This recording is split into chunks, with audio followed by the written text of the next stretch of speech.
Hi dear students, last class we discussed இதை discuss பண்ணணும்னு தெரியும் கால்ஜின் ஏரியாஸை டிஸ்கஸ் பண்ணோம். அதுக்கு ப்ரீவியஸ் கிளாஸ் வந்து கால்ஜின் அட்வான்ஸை டிஸ்கஸ் பண்ணோம். இப்போ நாம் பார்க்க போகிறது ஃபோர்ஃபீச்சர் ஆஃப் ஷேர்ஸ். அப்போது ஒரு ஷேர்ஸை ஃபோர்ஃபீட் பண்ணுறாங்க அப்படின்னா அதை தமிழில் என்னன்னு சொல்லுவாங்கன்னா உருப்பிழப்பு, பங்குகள் உருப்பிழப்பு செய்யப்படுகின்றன.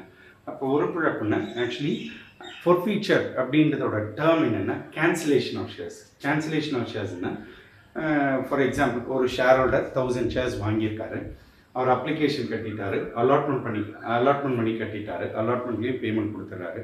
ஃபர்ஸ்ட் அண்ட் ஃபைனல் கால் அவர் பர்சனல் ஃபைனான்ஷியல் இஷ்யூஸு, அவரால் பே பண்ண முடியல, ஏதோ ஒரு பிரச்சனையினால அவரால் அந்த பேமெண்ட் கொடுக்க முடியல. அப்போ கம்பெனி என்ன பண்ணுவாங்க, அந்த ஷேர் ஹோல்டருக்கு ரிமைண்டர் கொடுப்பாங்க, அடுத்தது ஒரு ஸ்ட்ராங் ரிமைண்டர் கொடுப்பாங்க. அந்த ரிமைண்டர் கொடுக்குற வரைக்கும் அந்த அமௌண்ட்டை கால்ஜின் ஏரியாஸில் தான் வச்சுருப்பாங்க. அங்கே ஷேர் ஹோல்டர் சைட்லேருந்து எந்த ரெஸ்பான்ஸும் வரல, அவர் அந்த கால்ஸ் அமௌண்ட் கட்ட போகிறாரா இல்லையா, எந்த ஒரு கம்யூனிகேஷனும் வரலைன்னா கம்பெனி என்ன பண்ணுவாங்க, அவர் பேரில் இருக்க ஷேரை கேன்சல் பண்ணுவாங்க. அந்த கேன்சல் பண்ணுற அந்த ஷேர்ஸ், அந்த கான்செப்ட் தான் என்னன்னு சொல்லுவாங்க, that is called forfeited shares. தமிழில் என்னன்னு சொல்லுவாங்கன்னா பங்குகள் உருப்பிழப்பு செய்யப்படுகின்றன அப்படின்வாங்க. அப்போ பங்கு உருப்பிழப்பு அப்படின்றது that is nothing but forfeited shares. இப்போது நம்ம அதை ரிலேட்டட் கொஷின்ஸ் தான் டிஸ்கஸ் பண்ண போகிறோம். அங்கே எக்ஸசைஸ் 8 இருக்குது, அங்கே பாருங்கள். எக்ஸசைஸ் 8ல் என்ன சொல்லியிருக்காங்க அப்படின்னு பார்த்தீங்கன்னா பேஜ் நம்பர் 258 இந்த கொஷின் கொடுத்துருக்காங்க. என்னங்கன்னா அருண் வாஸ் ஹோல்டிங், எவ்வளோ ஷேர்ஸ் பாருங்கள், 1000 ஈக்விட்டி ஷேர்ஸு வாங்கியிருந்தாருங்களா. அருண்றவர் ஷேர் ஹோல்டர், கம்பெனி கிடையாது அவர், அருண்றவர் share holder. 1000 equity shares of ₹10 each. அப்போ 10 eachன்றது தட் இஸ் ஃபேஸ் வேல்யூ. என்ன பண்ணியிருக்காருங்கன்னா பரதன் லிமிடெட் அப்படின்ற அந்த கம்பெனிலேருந்து ஷேர் வாங்கியிருந்தாரு. அந்த ஷேர் வந்து இஷ்யூட் அட் பார், கம்பெனி 10 ரூபா ஷேரை 10 ரூபாய்க்கு தான் ஆஃபர் பண்ணியிருக்காங்க. ஸோ 10 ரூபா. He paid ₹3 on application. அப்போது அவர் என்னென்ன பே பண்ணிட்டாருங்களா, அந்த 10 ரூபாவில் 3 ரூபா அப்ளிகேஷன் பே பண்ணிட்டுருக்காரு, அலாட்மெண்ட் 4 ரூபா பே பண்ணிட்டாரு. But could not pay the first and final call of ₹3. The directors forfeited the shares for non-payment of call money, past journal entries for forfeiture மட்டும்தான் கொஷினில் கேட்டிருந்தாங்க. நான் வெறும் forfeiture entry மட்டும் போடுறேன். For forfeiture. அப்போ அந்த ஷேரை forfeit பண்ணதுக்கான என்ட்ரிஸ் மட்டும்தான் கேட்டிருக்காங்க. ஆக்சுவலி உங்களுக்கு கான்செப்ட் என்னன்னு சொல்லி நான் பாருங்கள். 1000 ஷேர்ஸ் வாங்கியிருந்தாரு, 1000 ஈக்விட்டி ஷேர்ஸ். இது வந்து கம்பெனி ஆஃபர் பண்ணதில்லை, அருண்ற இண்டிவிஜுவல் ஷேர் ஹோல்டர். அப்போ அருண்ற ஷேர் ஹோல்டர் 1000 ஈக்விட்டி ஷேர்ஸ் வாங்கியிருந்தாரு, ₹10 each. அப்போ 10 eachங்க, அந்த 10 each என்னவா டிவைட் பண்ணுறாங்க பாருங்கள். அப்ளிகேஷன் எவ்வளோ பாருங்கள், 3 அண்ட் அலாட்மெண்ட் எவ்வளோ சொல்லியிருக்காங்க பாருங்கள். அலாட்மெண்ட் வந்து 4 அண்ட் என்ன பாருங்கள், good not pay the first and final call ₹3. அப்போ ஃபர்ஸ்ட் அண்ட் ஃபைனல் கால் ₹3 பே பண்ணல. ஓகேங்களா. அப்போ எது பே பண்ணுறாரு பாருங்கள், ₹3 பே பண்ணிட்டாரு, ₹4 பே பண்ணிட்டாரு. he failed to pay the first and final call. அப்போ அவங்க டைம் சஃபிஷியன்ட் டைம் கொடுத்துருக்காங்க, அதை கொடுக்கவே தான் இங்கே என்ன வார்த்தை சொல்கிறாங்க பாருங்கள். டைரக்டர்ஸ் ஃபோர்ஃபீட்டர்னா அவர் பேரில் இந்த ஷேர்ஸை கேன்சல் பண்ணிட்டாங்க. ஃபோர்ஃபீட்டர் ஷேர்ஸ்ன்னு கொஷினை கேட்பாங்க உங்களுக்கு ஸ்மால் கொஷினில். இப்போ ஃபோர்ஃபீட்டர் ஷேர்ஸ்னால் என்ன பாருங்கள், கேன்சலேஷன் ஆஃப் ஷேர்ஸ். ஃபோர்ஃபீட்டர் ஷேர்ஸ்னால் என்ன பாருங்கள், கேன்சலேஷன் ஆஃப் ஷேர்ஸ். ஓகேங்களா. அப்போ இந்த 3 ரூபா கட்டலை, அப்போ 3 ரூபா கட்டலைன்னு போது அப்போ அந்த 1000 ஈக்விட்டி ஷேர்ஸும் யாரை ஃபோர்ஃபீட் பண்ணுறாங்க, கம்பெனியோட பேர் என்ன பாருங்கள், வர்தன் லிமிடெட். இப்போ ஃபோர்ஃபீட் பண்ணுறாங்க.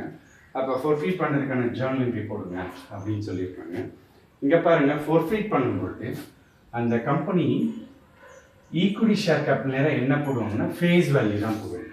Face value or paid up value. Face value என்ன பாருங்கள், ஆர் பெய்ட் அப் வேல்யூ. அப்போ what is the face value, 10 each. அப்போது எவ்வளோ கட்ட மறந்துட்டாருங்க, ஃபர்ஸ்ட் அண்ட் ஃபைனல் கால் ₹3 கட்ட மறந்துட்டார். அப்போ 3 கட்டல, அப்போ எவ்வளோ கட்டியிருக்காரு பாருங்க, ₹3 அப்ளிகேஷன்லேயும் அலாட்மெண்ட் ₹4 கட்டியிருக்காரு. அப்போது இதை கட்டின அந்த அமௌண்ட்டை ₹7 அதை ஃபோர்ஃபீட்டட் ஷேர்ஸ் அப்படின்னு போனால், இல்லை 10 - 3 த பேலன்ஸ் இஸ் என்ன பாருங்கள் 7. அப்போ எவ்வளோ ஷேர்ஸு அவர் பேரில் இந்த ஷேரை கேன்சல் பண்ணியிருக்காங்க. அப்போ 1000 ஷேர்ஸ் இல்லைங்களா. அவர் அந்த 1000 ஷேர்ஸ் கட்டாதால அந்த ஷேரை ஃபோர்ஃபீட் பண்ணிட்டாங்க. பாவம், அவர் எப்படியாவது கடனை உடனே வாங்கி கட்டியிருக்கலாம். 3 ரூபா கட்டிட்டு இருந்தாருன்னா it become as a permanent share holder of the company. But அந்த 3 ரூபா கட்ட பே பண்ண விட்டதுனால அவர் மேலே இந்த ஷேர்ஸ், அவர் பேரில் இந்த ஷேர்ஸை கேன்சல் பண்ணிட்டாங்க. அப்போ ஆக்சுவலி அவர் ஈக்விட்டி ஷேர் கேபிட்டல் இப்போ ஃபீஸ் வேல்யூ 10,000 மொத்தமாக கட்டியிருக்கணும். அதில் அவர் ₹3 இந்த ₹3 கட்டல. அதுக்கடுத்தது என்ன பாருங்கள், இந்த 7,000 இல்லையா, அந்த 7,000 வந்துட்டு என்ன பாருங்க, இது பேலன்ஸ் இப்போ என்ன காமிக்கலாம் இல்லை 1000 10 minus 3 7, அதாவது 1000 into 7. இந்த forfeited ஷேர்ஸ் கிரெடிட்டில் வந்து அது கெயின்னு நடக்கும், கம்பெனி கெயின். ஏன்னா இந்த 7 ரூபா ரிட்டர்ன் பண்ண மாட்டாங்க, 3 ரூபா 4 ரூபா கட்டியிருக்காங்க இல்லைங்களா, இந்த 7 ரூபா ரிட்டர்ன் பண்ண மாட்டாங்க. அப்போ அந்த வராத அந்த 3 ரூபா வரல அப்படிங்கிறது 3,000 கணக்கு காமிச்சாங்க. இதுதான் forfeited ஷேர்ஸ்க்கான என்ட்ரி, நல்லா ஞாபகம் வச்சுக்கோங்க. பீயிங் forfeited ஷேர்ஸ் நரேஷன்லாம் ரொம்ப லென்த்தியெல்லாம் எழுத வேணும், ஷேர்ஸை கேன்சல் பண்ணிட்டாங்க அப்படிங்கிறது தான் பீயிங் forfeited ஷேர்ஸ். ஓகே, இது இப்போ உங்களுக்கு கிளியராக இருக்கும்னு நினைக்கிறேன். இப்போ forfeit பண்ண ஷேர்ஸை ரீஇஷ்யூ பண்ணலாம் அப்படின்றத அதை என்ட்ரிஸ் எழுதினேன், நல்லா பார்த்துக்கணும், அதுக்கான என்ட்ரிஸ் எழுதினேன். பட் இங்கே ரீஇஷ்யூடுன்ற வார்த்தை வந்தால் தான் அந்த என்ட்ரி வரும். இப்போதைக்கு என்ன பண்ணுறாங்கன்னா இந்த கம்பெனி forfeit மட்டும்தான் பண்ணி வச்சுருக்காங்க forfeited ஷேர்ஸை. அப்போ ரீஇஷ்யூ அப்படின்னா எப்படி சார் என்ட்ரி பண்ணலாம் அப்படின்னா, நீங்கள் இதில் நீங்கள் ஸ்பெஷலாக எதையும் படிக்க வேண்டாங்க. ரீஇஷ்யூடுனா இப்போ பணம் உள்ளே வரப்போகுதுன்னு அர்த்தம். அப்போது அந்த பேங்க் அப்படின்ற வார்த்தையை இங்கே போட்டுருங்க. அப்போ பேங்க் அக்கௌண்ட் டேட்டா, இது ஜஸ்ட் ஃபார்மட் என்ட்ரி தான் தரேன். இந்த பேங்க் அக்கௌண்ட் டேட்டான்றது எதனால் வந்த வார்த்தை, ரீஇஷ்யூடு அப்படின்னு கொஷினில் சொல்லியிருக்கணும். ரீஇஷ்யூடுன்னு கொஷினில் சொல்லியிருந்தால் மட்டும்தான் இங்கே பேங்க் அக்கௌண்ட் டேட்டா வரணும். அப்போ பேங்க் அக்கௌண்ட் டேட்டா கொடுப்பீங்க. அப்போ பேங்க் அக்கௌண்ட் டேட்டா இங்கே இருக்கிற அந்த 2 வார்த்தை இருக்கு இல்லைங்களா, அதை அப்படியே உல்ட்டா பண்ணுங்க. நீங்கள் ஈக்விட்டி ஷேர் கேப்பில் இங்கே இருக்குது, டெபிட்டில் இருக்குது. அப்போ 2 என்னன்னு போடுங்க, 2 ஈக்விட்டி ஷேர் கேப்பில் இருக்கும், எங்கே போட்டீங்க, கிரெடிட்டில் போட்டீங்க. 2 ஈக்விட்டி ஷேர் கேப்பில் எங்கே போட்டீங்க, கிரெடிட்டில் போட்டீங்க. அப்போ ஈக்விட்டி ஷேர் கேபிட்டல் 2ன்னு கிரெடிட்டில் போட்டீங்க. இப்போ அடுத்தது என்ன பண்ண போகிறீங்க, forfeited shares 2 forfeited shares இருக்குது. அப்போ என்ன பண்ண போகிறீங்க பாருங்க, forfeited shares அக்கௌண்ட் டேட்டா அப்படின்ட்டு டெபிட்டில் போடுறீங்க. அப்போ forfeited shares அக்கௌண்ட் டேட்டா என்ன போடுறீங்க, டெபிட்டில் போடுறீங்க. இப்போ 2 என்ன பாருங்க, 2 ஈக்விட்டி ஷேர் கேபிட்டல் இருக்கும். இப்போ பாருங்கள் இந்த என்ட்ரியில் படித்த அந்த 2 வார்த்தையை அப்படியே ரிப்பீட் பண்ணுறீங்க. ஈக்விட்டி ஷேர் கேபிட்டல் அப்படியே கிரெடிட்டில் போயிருக்கு, forfeited shares அப்படியே டெபிட்டில் வந்திருக்கு.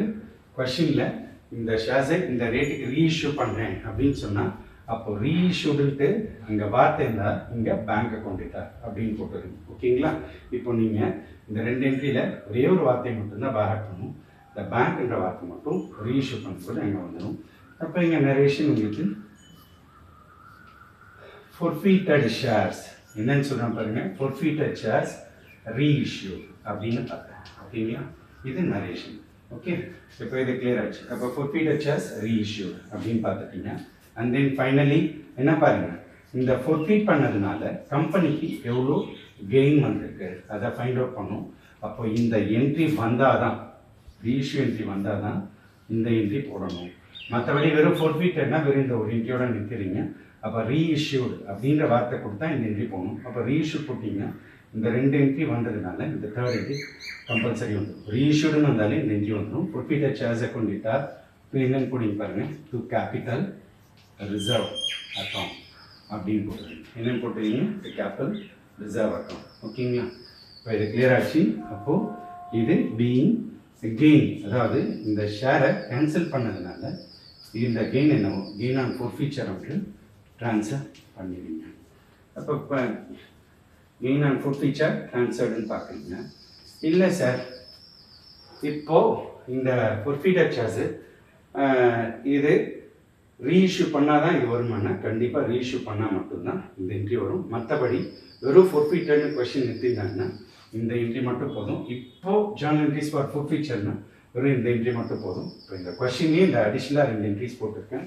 தயவு செஞ்சு ரொம்ப கஷ்டம்னு ஃபீல் பண்ணாதீங்க. forfeiture மாதிரி ஒரு ஈஸியஸ்ட் கொஸ்டின், ரொம்ப ரொம்ப ஈஸி, வேறு எதுவுமே கிடையாது. ஸோ அதனால் உங்களுக்கு forfeited sharesன்னா பயப்பட வேண்டாம், தைரியமாக நீங்கள் அட்டென்ட் பண்ணலாம். ஓகேங்களா, ஸோ அடுத்த கிளாஸு அடுத்த ப்ராப்ளம் பார்ப்போம்.